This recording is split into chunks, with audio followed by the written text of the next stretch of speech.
Et c'est un plaisir de vous retrouver, chers téléspectateurs, dans notre émission à la rencontre du Tanakh et à la rencontre de Roni Akrish. Comme toujours, on n'a pas bougé de place en fait depuis la dernière fois. Bonjour David. Bonjour Roni, comment ça va? Oh, très bien, et vous? Voilà, très bien. Eh bien, écoutez, avec le soleil radieux à Yerushalayim, à Jérusalem, on ne peut pas être en meilleure santé mentale et physique. On attaque aujourd'hui une des dernières parachutes du La Sefer. dernière haftara des haftarot de consolation. Des haftarot de consolation proférés par le prophète Yeshayahu, le prophète Isaïe. Encore et toujours, on retrouve ces paroles de consolation et de réconfort. Alors cette fois-ci, les Bnei Israël sont repartis sur les chapeaux de roue, confiants et sereins pour leur avenir et devenir. Et Roni, particularité dans cette haftara et surtout en ce début d'haftara, c'est que les Bnei Israël font une louange à Dieu en utilisant le passé et le futur dans le même verset. On va lire ça dans un instant, comme pour dire que le futur va se réaliser de manière certaine, qu'on veut, que comme si c'était déjà acquis. Comme si Mais je ne veux pas que vous vous trompiez. Alors je ne me trompe pas et je voudrais des clarifications. La relation qu'il y a dans le Tanakh de manière continue entre le passé et le futur ne relève que d'une seule, je dis bien une seule et même finalité. Vous faire prendre conscience du présent qui doit être le vôtre. Le passé n'est là que comme leçon et le futur n'est là que comme idéal. Mais de manière très nietzschéenne aussi. Quand ils s'entremêlent. Attention, de manière très nietzschéenne aussi. Il est interdit de vous laisser pourfendre par la nostalgie du passé et de vous laisser vous perdre dans les espoirs impatients. Il faut tirer les leçons du passé ou dans la symbiose avec l'idéal perçu, entendu. Cette symbiose va donner une réalité probante à votre présent. En clair, que vous soyez présent dans votre présent qui devient votre présent cadeau.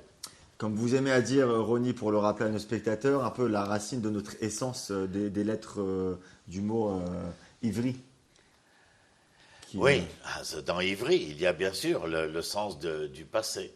Il y a le sens du passé, mais ivri, c'est avar, ovaire ou bar.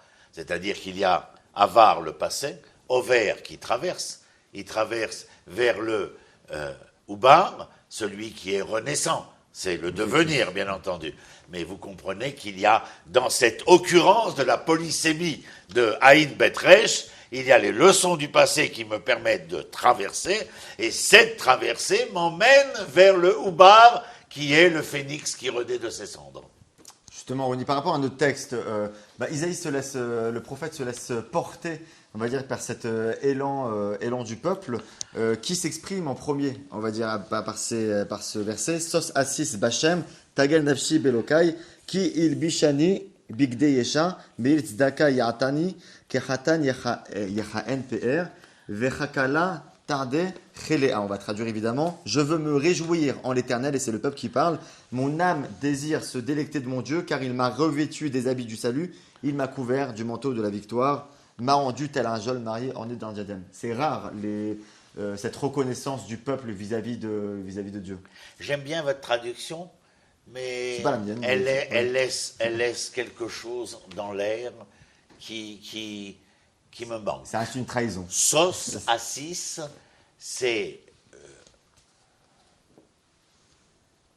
réjouis-toi de la jouissance ou jouis dans la réjouissance. Il n'y a pas sos assis, ce n'est pas simplement te réjouir. Oui, mais on pourrait presque dire, comme ces répétitions perpétuelles dans le Tanakh, tzedek tzedek tirdof, nachamu nachamu ami. Nacham, ils ne sont pas tunisiens, c'est clair. Donc la répétition est là pour affirmer ce que l'on doit confirmer. Et sos assis bachem, il y a un plaisir, une jouissance à se réjouir bachem. Ça veut dire quoi bachem? à travers ce que l'Éternel m'a proposé d'être et de devenir, car je ne peux pas être l'Éternel. Et comment puis-je être en l'Éternel si ce n'est qu'en essayant, tel que Rambam dans le Moreh Nevuchim l'expliquera, qu'en étant un tant soit peu de ce qu'est l'attribut du divin. S'il est consolateur, je dois être celui qui sache consoler. S'il est amour, je dois être celui qui est amour, etc. etc. Juste pour recontextualiser pour nos spectateurs, à quel moment intervient cette reconnaissance du peuple vis-à-vis de Dieu? Ici, nous sommes, je l'ai déjà dit, après les chapitres 40. Nous sommes à la fin de Yeshayahu.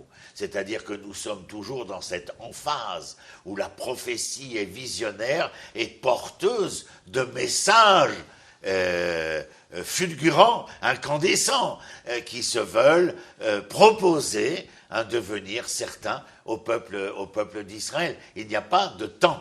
Et nous sommes après. Je vous rappelle que le chapitre 39, pour remettre les choses à point, le chapitre 39, c'est l'échec de Chizkiyahu. Il aurait dû être, comment dit-on, le Messie, Mashiach. Messie, ça fait, on a toujours envie de dire mais non. Mais bon, Mashiach, c'est celui qui est loin. Pas loin, il est loin, O-I-N-T, bien entendu. Il est loin. Et on lui demande d'agir. David est celui qui sort au combat, qui se lève, qui sort au combat et qui loue l'Éternel. Un autre roi sera celui qui louera l'Éternel et ne se battra pas. Un autre roi, celui qui ne se battra pas, qui ne louera pas, mais qui chantera pour l'Éternel. Et Chizkiyahu ne s'est ni levé, ni battu, ni loué, ni chanté.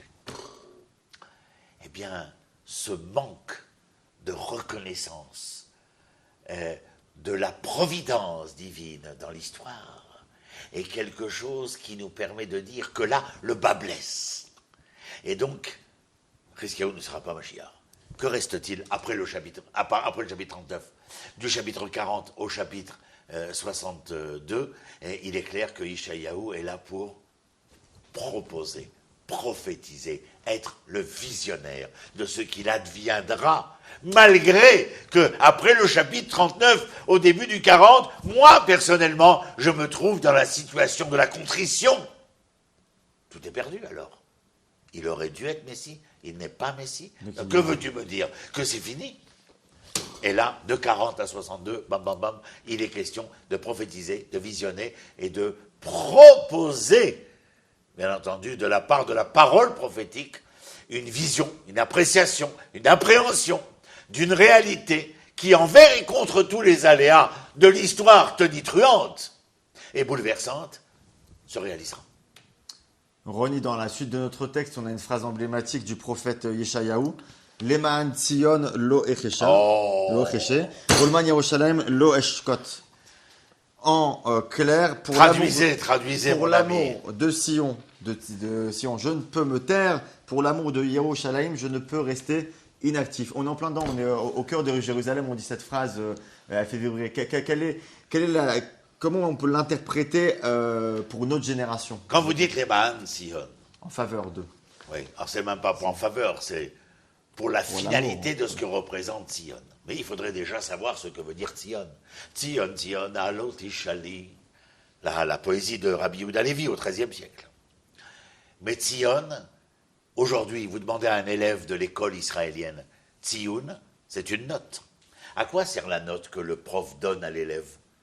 À une unité, à l'évaluer. Très bien. L'évaluation. Que veut dire Tzion? Qui Tzion, c'est non seulement Jérusalem, mais c'est aussi Eretz Israël. Et Tzioun derer, c'est quoi? C'est la borne kilométrique, la borne de repère, comme la note pour l'élève. Et lorsque vous dites Lema'an Tzion, à cette fin-là, à cette fin de laquelle? De pouvoir évaluer quels sont mes repères véritables. Je n'aurai de cesse de m'exprimer, de parler, de faire entendre ma voix, d'agir. Les Mahan Sion, Loeshkot et les Mahan Yerushalayim, Loeshkot. Et bien entendu, Loeshkot et Loeshkot, Sheket. Il n'y a pas de silence possible. Il y a une déclaration faite pour ce qui adviendra de l'histoire que si le peuple est dans le désert de l'histoire, Gaon de Vilna dira dans les cimetières de l'histoire, mais dans le désert de l'histoire, la parole ne peut l'être. La parole restera maître d'œuvre de l'historicité du peuple d'Israël, des communautés juives, puisque vous savez que je n'aime pas appeler peuple juif, puisque les juifs sont des communautés, mais pas un peuple. Il y a un peuple d'Israël, un peuple hébreu, mais il n'y a pas de peuple juif. Il faut bien de le préciser, Ronnie. Oui, parce qu'il manque 10 tribus, donc il ne peut pas y avoir de peuple. Justement, Ronnie, juste pour revenir sur ce passage, quelle est la différence, comment on peut nuancer Tzion et Yerushalayim? Tzion, c'est Jérusalem aussi. Mais lorsqu'il emploie Tzion en premier, c'est de faire entendre la voix du don que fait l'Éternel au peuple, c'est-à-dire de la terre. Et Jérusalem, si la terre est la matérialité de la promesse, Jérusalem en est le cœur. Ou si vous préférez, l'âme. Et dans cette Haftara, il est question de l'amour et d'une déclaration d'amour à Yerushalayim, à la ville. Oui, et puis regardez la métaphore utilisée. Le premier verset que vous avez lu, il est question de Khatan Vekala. Nahon? Oui. Khatan et Kala, c'est une histoire d'amour, bien entendu. C'est-à-dire je le répète tel que je l'ai dit dans des émissions précédentes, d'une conjugaison entre Aniv et Ata, entre le Khatan et la Kala, afin de révéler le nous de la conjugalité.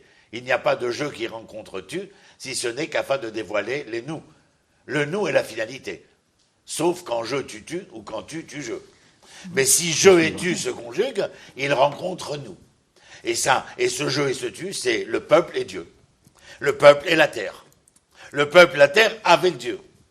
Vous comprenez?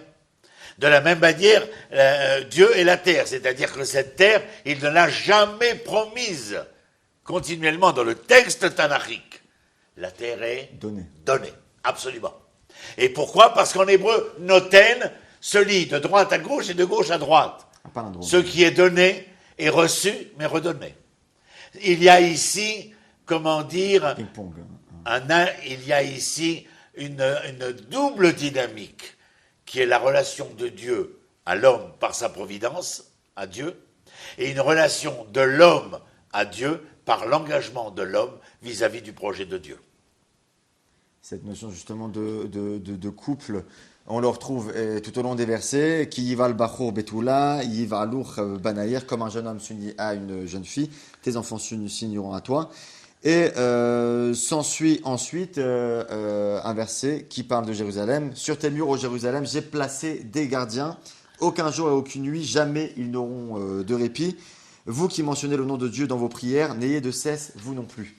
Ça nous fait penser un peu Loyanut Velu Ishan Shomer Israël, de sommeil ni de dehors. Il est question de cela, c'est-à-dire que si l'Éternel, ce avec quoi je viens de vous entretenir, c'est-à-dire que si dans l'engagement de l'Éternel, il y a une providence inéluctable, il faut qu'il y ait de votre part une prise de position qui puisse faire valoir que vous avez conscience de l'immuabilité de votre création et de l'inéluctabilité du devenir auquel vous appartenez.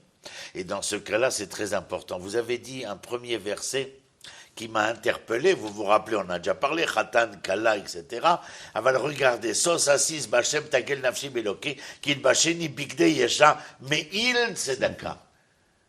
Non seulement je revais les vêtements de la délivrance, mais là, vous me direz que nous avons véritablement l'impression d'être vêtus de ce que nous attendions, mais non seulement il Bisheni, Bigde Yesha, mais rappelez-vous David, Bgadim, la racine Bet Gimel Dalet, veut dire non seulement le vêtement, mais comme l'habit ne fait pas le moine, tout simplement parce que Beged c'est Boged. Et comment ne pas et comment ne pas, par le vêtement qui est le mien, être trompé par ce que je pourrais entendre. Regardez juste après. Bigde Yesha Mehil Tzedaka. Vous savez ce que représente Tzedaka dans l'hébraïsme littéraire? la justice et le droit. La justice et le droit, pour ne pas être trompé, la preuve ineffable, c'est d'avoir face à nous une société capable d'établir la justice et le droit. René Krish, merci beaucoup de nous remettre les pendules à l'heure quant à la linguistique et à l'importance des mots et des lettres du texte. On se retrouve bientôt pour une émission. Merci beaucoup Ronnie, merci à tous les spectateurs qui nous suivent et nous vous recommandons évidemment de commenter et de partager ces vidéos et d'avoir évidemment le texte devant vous pour nous suivre encore mieux. À bientôt. Au revoir.